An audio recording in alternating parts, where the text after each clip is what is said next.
শিক্ষার্থীবৃন্দ আসসালামু আলাইকুম। আমি মাহমুদুল হাসান শাহী, প্রভাষক, অর্থনীতি বিভাগ, সরকারি হাজী মোহাম্মদ মহসিন কলেজ, চট্টগ্রাম। আজকে এখন তোমাদেরকে আমি যেটা ক্লাসটা নিব, ক্লাসে সরাসরি চলে যাচ্ছি। গত ক্লাসে অস্বাভাবিক মুনাফা সহ ভারসাম্য দেখিয়েছিলাম পূর্ণ প্রতিযোগিতামূলক বাজারের। একই রকম পূর্ণ প্রতিযোগিতামূলক বাজারেরই এখন স্বাভাবিক মুনাফা সহ ভারসাম্যটাতে যাব আমরা। স্বাভাবিক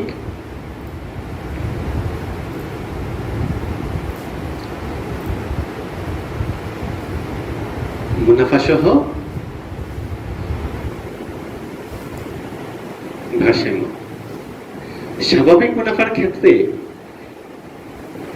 আগের ক্লাসে যদি তুমি একটু খেয়াল করে দেখো আমি বলেছিলাম যে প্রতিটা ভারসাম্যের ক্ষেত্রেই দুইটা শর্ত প্রযোজ্য। এক নম্বর শর্ত ছিল কি, যে এমসি ইকুয়াল টু এমআর হবে, ওই বিন্দুতে এমসি ইকুয়াল টু ভারসাম্য বিন্দুতে এমসি ইকুয়াল টু এমআর হবে। দুই নম্বর শর্ত বলেছিলাম এমসি রেখার ঢাল এমআর রেখার ঢাল থেকে বড় হবে। এই দুইটা শর্ত যে বিন্দুতে প্রযোজ্য হবে, যে বিন্দুতে পালন হবে, ওই বিন্দুটাই হচ্ছে কি ভারসাম্য বিন্দু।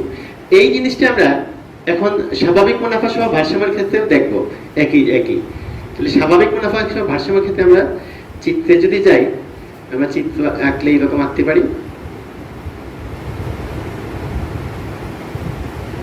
ভূমিয়ককে ধরলাম আগের মতোই, উৎপাদনের পরিমাণ, লম্বককে দাম ধরলাম, শব্দদানের খরচ, শব্দদানের আয়। আর এইটা আমরা এটা দেখা দিলাম, এটাকে হচ্ছে P equal to AR equal to MR. এটা হচ্ছে এমসি রেখা।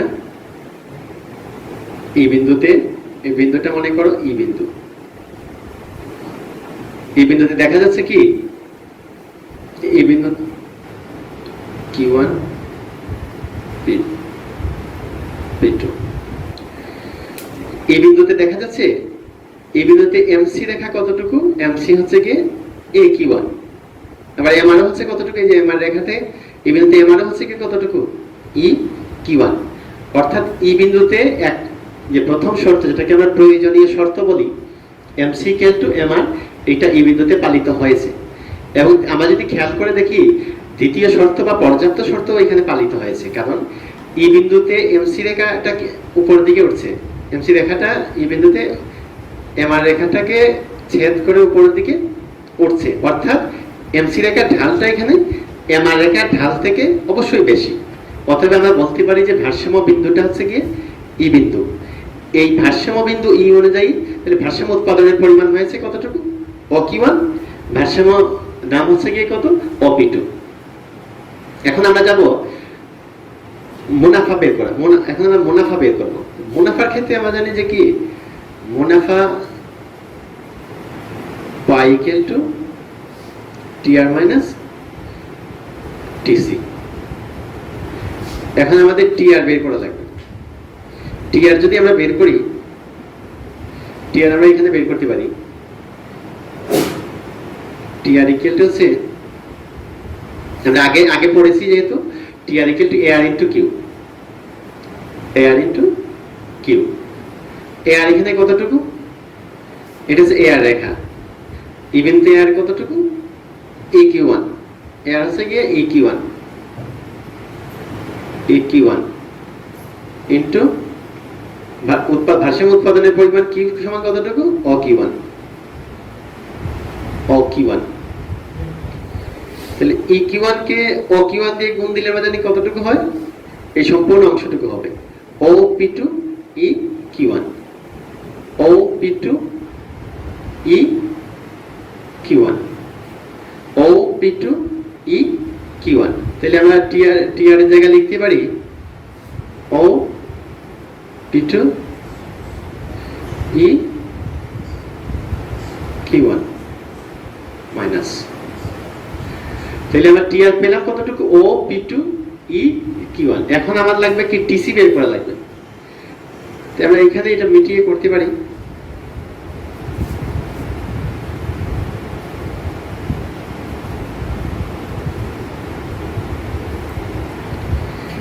টিসির জন্য আমার এসি রেখা লাগবে, এটা স্বাভাবিক মুনাফা যেহেতু, ওই কারণে এখানে এসি রেখার চেহারাটা এরকম হবে, আকৃতিটা এরকম হবে। এসি রেখাটা আমরা প্রথমে এমসি এখানে ই বিন্দুতে লাগবে, এই বিন্দুতে ছেদ করার পর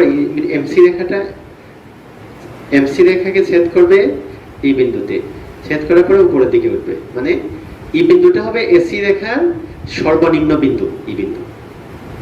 তাহলে আমরা যদি টিসি বের করি, TC equal to AC into Q, আমরা যদি টিসি ইকুয়াল টু কত, এসি ইনটু কিউ, তাহলে এসি এখানে কতটুকু, এটা এসি রেখা, উৎপাদন স্তর কিউ1, এটাতে এসি কতটুকু, ই কিউ1 ইনটু উৎপাদনের পরিমাণ, ভারসাম্য উৎপাদনের পরিমাণ ও কিউ1। এখন ই কিউ1 কে ও কিউ1 দিয়ে গুণ দিলে কত হয়, আগের মতোই ও পি টু ই কিউ1, তাহলে এটা কতটুকু হবে, একই রকম ও পি টু ই কিউ1, ও পি টু ই কিউ1।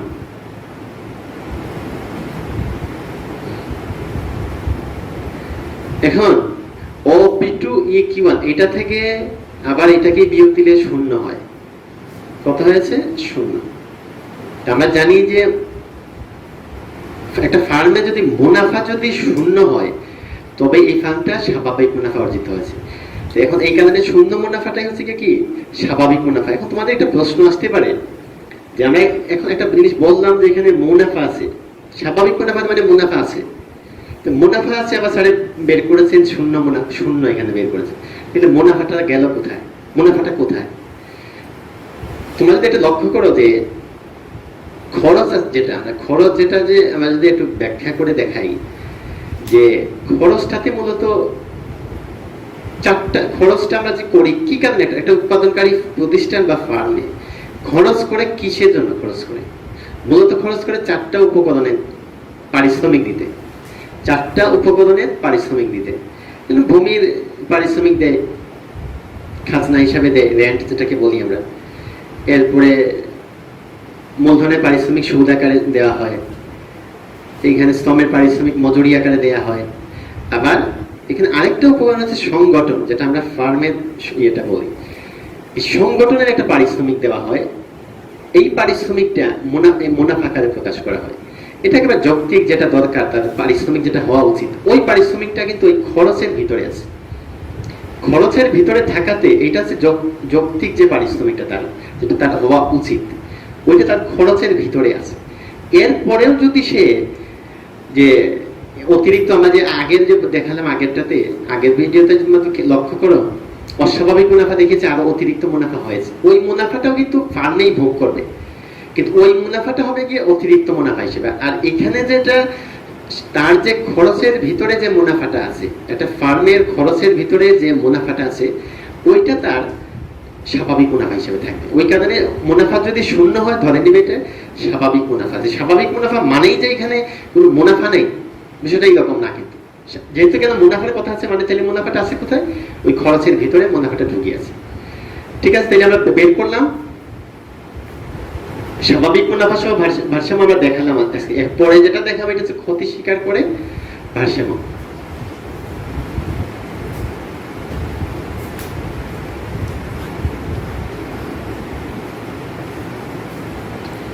এখন আমরা যেটা দেখাবো এটা হচ্ছে লোকসান সহ ভারসাম্য দেখাবো, এটা ফার্মের লোকসান সহ ভারসাম্য।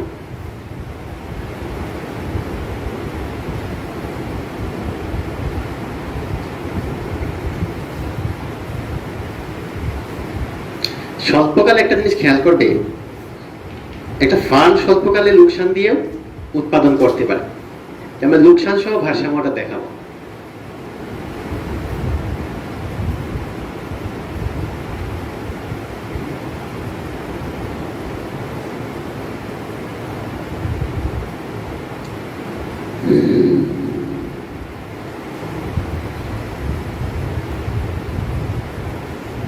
ভূমিয়ককে ধরলাম উৎপাদনের পরিমাণ, লম্বককে দাম, সব ধরনের খরচ, সব ধরনের আয়। ঠিক আগের মতোই P equal to AR equal to MC রেখা,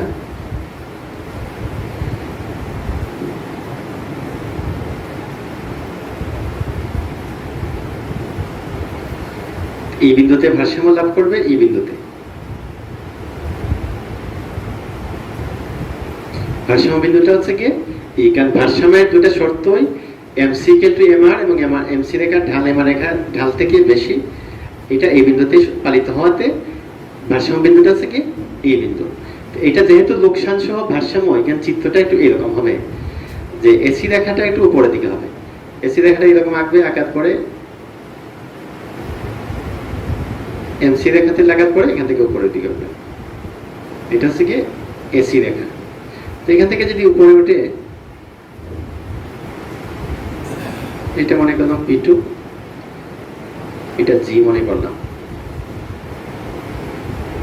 এখন আমরা ভারসাম্য বিন্দু পেয়েছি ই বিন্দু, ভারসাম্য বিন্দু হচ্ছে কি ই বিন্দু, কারণ এই বিন্দুতে MC হচ্ছে কি কতটুকু, MC AQ1, MR রেখা এটা MR হচ্ছে কি AQ1, তাহলে প্রথম শর্ত পালিত হয়।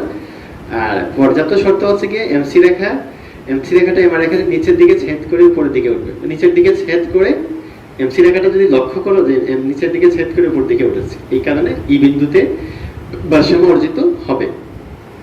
এখন আমরা লাভ লসে যাব। এখন যদি আমরা লাভ লস বের, মুনাফা বা ক্ষতি বের করার জন্য আমাদের কি লাগবে, টিআর আর টিসি। এখানে লোকসান হবে, তাহলে ক্ষতি যদি আমরা বের করি, লোকসানের সূত্রটা আছে, লোকসান বের করবো আমরা খরচ থেকে বাদ দিব, মোট খরচ থেকে মোট আয় বাদ দিব। লোকসান বের করার জন্য আমরা মোট খরচ থেকে মোট আয় বাদ দিব। এখন আমার বের করা লাগবে টিসি কতটুকু। টিসি আমরা যদি বের করি, টিসি হচ্ছে এসি ইন্টু কিউ। এখন যদি লক্ষ্য করো এসি কতটুকু হবে, এটা এসি রেখা, ভারসাম্য উৎপাদন স্তর অকিওয়ান, অকিওয়ানটা এটা উপর দিকে চলে, এসি এতটুকুতে, এসি হচ্ছে গিয়ে জি কিওয়ান, জি কিওয়ান ইন্টু উৎপাদনে কি মানে উৎপাদন স্তর, তো উৎপাদন স্তর কতটুকু, অকিওয়ান, উৎপাদন স্তর হচ্ছে গিয়ে অকিওয়ান।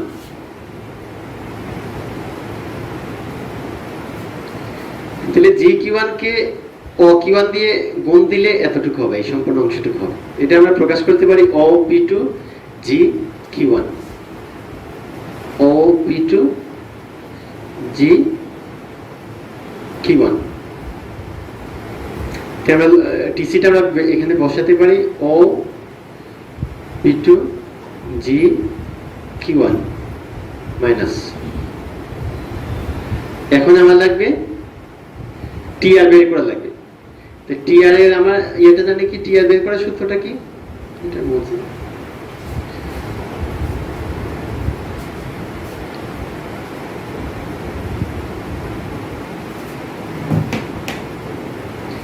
আমরা জানি টিআর সমান এআর ইন্টু কিউ।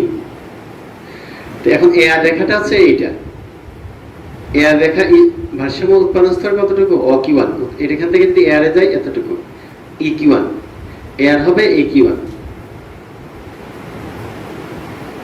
ইন্টু উৎপাদন স্তর কতটুকু, অকিওয়ান।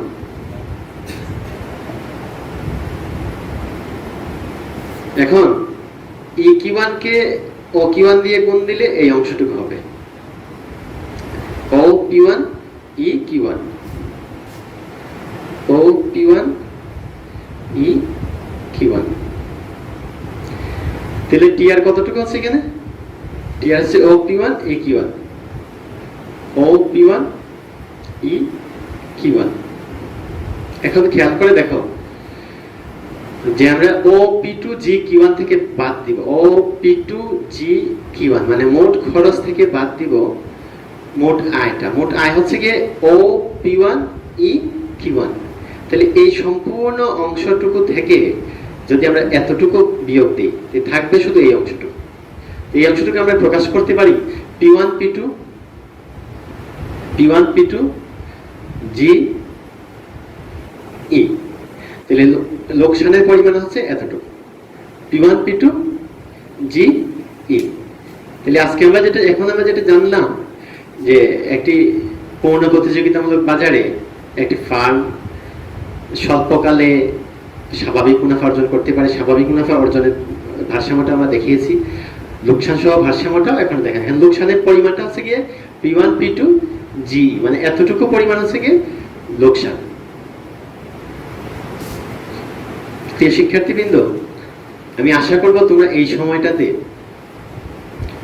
বাইরে যাবে না, বাসাতেই থাকবে। বাইরে গেলেও কোনো প্রয়োজনে যদি একেবারে জরুরি প্রয়োজনে বেরো, বাসায় এসে হাত ধুবে, পরিচ্ছন্ন থাকবে, স্বাস্থ্যের প্রতি নজর রাখবে, বা ক্ষণে ক্ষণে যে স্বাস্থ্যবিধি সম্পর্কে ছোট ছোট টিপস দেওয়া আছে এগুলো তোমার মেনে নিবে। এটা সব থেকে বড় কথা হচ্ছে বাসাতে থাকবে। বাসাতে থাকাটাই হচ্ছে তোমাদের জন্য এই মুহূর্তে, তোমাদের জন্য মানে আমাদের সবার জন্যই নিরাপদ। তোমার বাসাতেই থাকবে, ভালোভাবে থাকবে। আর আগের ক্লাসে বলেছি বইটই পড়বে, একটু ফ্যামিলিতে একটু সময় দিবে। এটা সুযোগ হিসাবে কাজে লাগাবে। ভালো থাকবে। আসসালামু আলাইকুম।